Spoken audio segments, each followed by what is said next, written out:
All right, so let's talk about the Sharks through their first 15 games. And obviously right now, there are so many differing opinions out there on what currently is ailing this team, what's not going right, and how do you fix it. I think there's also a lot of surprised people out there right now because, quite honestly, approaching the quarter point of the season, how many of you actually expected it would be San Jose hovering near the bottom consistently of the Pacific Division standings? Not sure anybody was predicting that. I want to preface everything I'm about to say here with the fact that nobody has yet to win or lose the Stanley Cup this season, right? We're not even talking about a playoff race yet, and standings don't necessarily matter so much.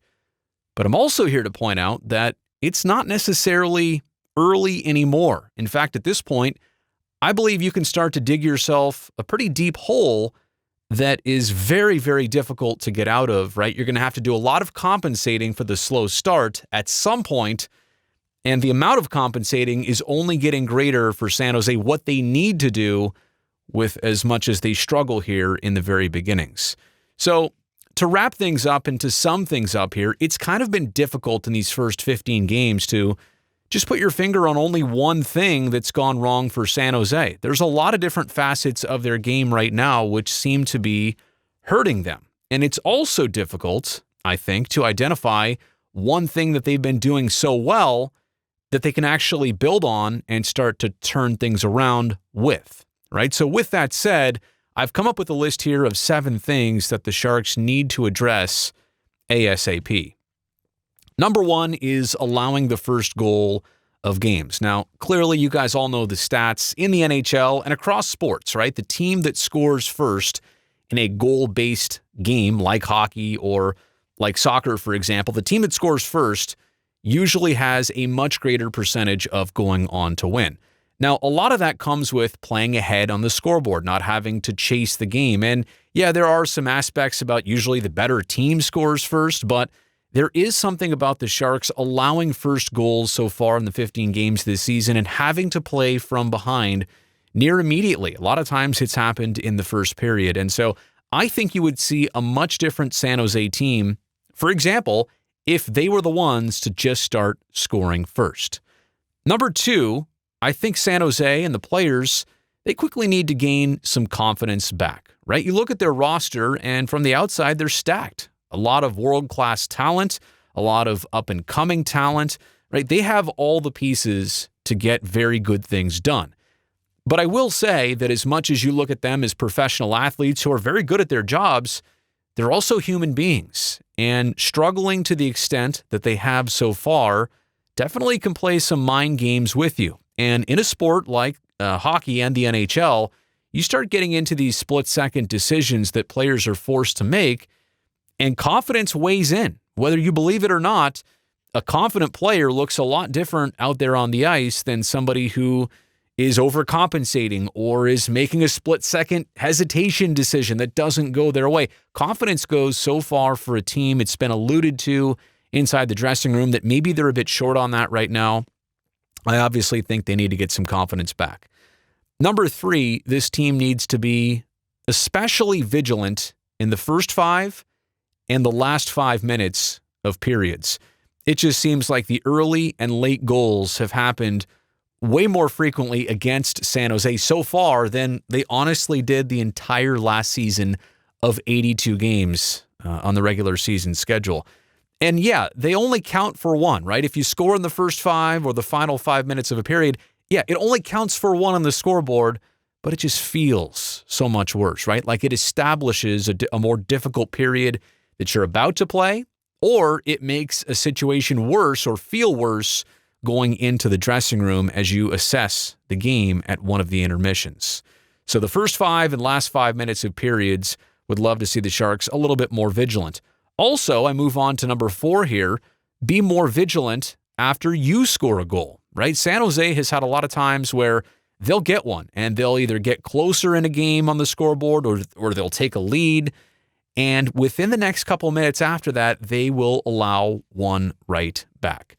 Now, going back to the first and last 5 minutes or the retaliation goals like I'm talking about here, I'm not necessarily sure if we're talking about something strategy-wise or if that can be coached out of their game, but that just has to be an emphasis area for players, what they're allowing, but more importantly, when to be specifically guarding against allowing something like that.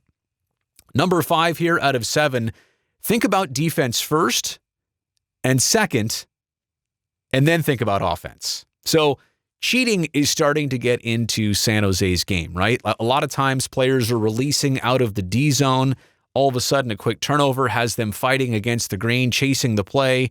Odd man rushes go the other way for opponents. And a lot of times it can happen in your own end. It can happen in the neutral zone, even in the attacking zone. But if you're always thinking about defense first and second and not cheating and then think about offense, I think more offense is going to come out of that. It's just interesting when you stop trying to cheat, right? When you're pressing, you want to cheat.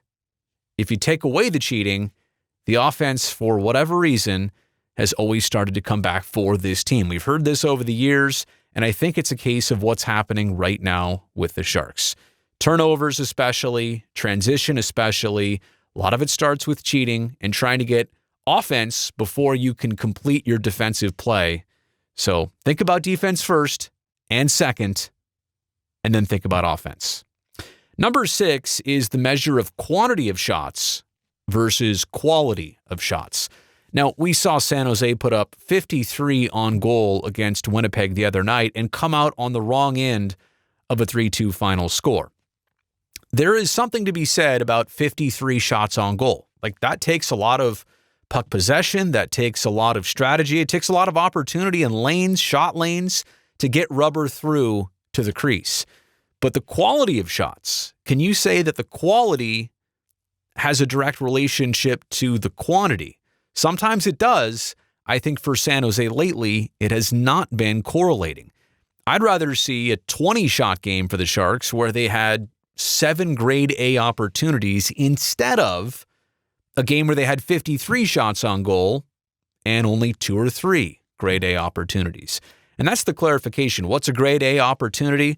It's up to you to judge. It's up to interpretation for a lot of different people, but it's pretty plain to see when their goalie had to make a great save or one of the Sharks just missed a wide open shot on net. Those are grade A opportunities. Those are what you're looking for instead of a high volume on the shot clock. And then last but certainly not least, in fact, maybe most here, the Sharks need more big saves. But they cannot rely on needing lots of them. What do I mean by that? In years past, I've always said that team defense has been an issue for this team, and when they play well without the puck, that dictates exactly how far they can go in a game or how far they can go in a season or in a playoff push. But there's something about the goaltending lately that maybe they haven't even been coming up with those big saves that you just sometimes need from your goaltender.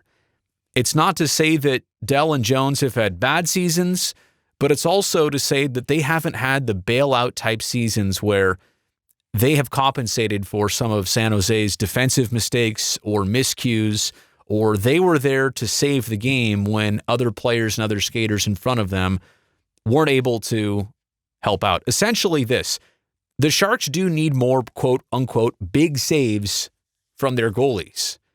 But they've also got some big saves this year from their netminders. They need to continue that. They just can't play so sloppily with and without the puck that they need to expect more of that from their goaltending. I know that's a little bit complicated. I hope that came across as clear as I could make it. I'll summarize it one more time. You do need a couple more big saves from your goalies, but you can't go on expecting that they're always going to be the last line of defense for you. In closing, you take a look at last season, right? The standings of 2018, like early November, and it is interesting to see some teams that were last place or close to it in the Pacific Division, like the Sharks, they made the playoffs. So don't get me wrong, it's very possible for teams in the NHL to turn things around and get things right. We're only 15 games in, but it is possible to get yourself out of this, right? it is going to also require some serious catching up. I said it before, the longer you wait, the longer it takes to get out of this, the much more catching up this team will have to do.